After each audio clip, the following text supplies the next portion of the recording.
Hi, this is Dr. Khanna.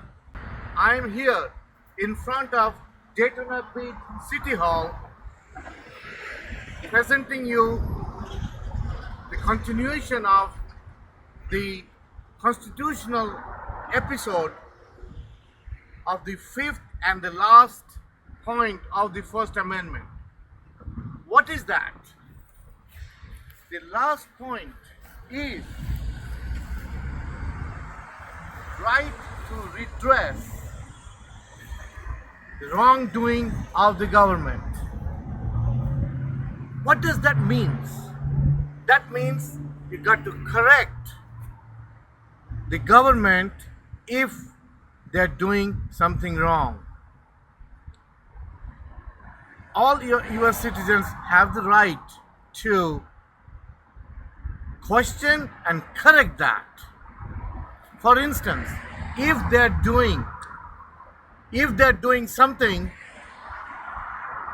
in regards to the vaccine, recently Trump had $5 billion allocated for COVID vaccine.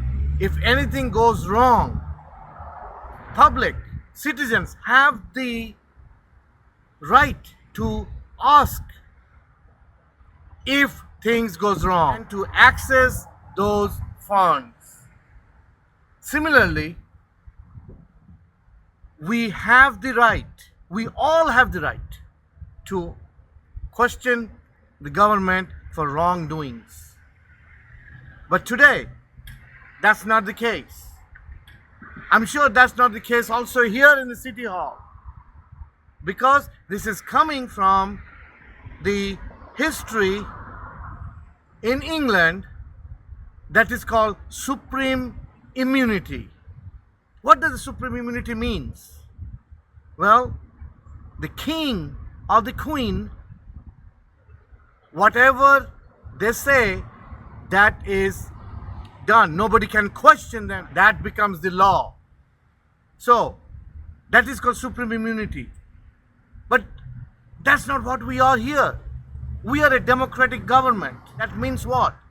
That we have the right to question. So this is very important for all of us to know what is our rights. So one of the constitutional rights of the First Amendment is right to redress the government. Like I said, we cannot fight the City Hall. Why we cannot fight the City Hall? Because we are following still the history. And that history is supreme immunity. But we are not here like this. Our country has a constitution that was based on the 10th commandment. And one of this is we can question and correct the wrongdoings of the government. Thank you very much. See you again next time.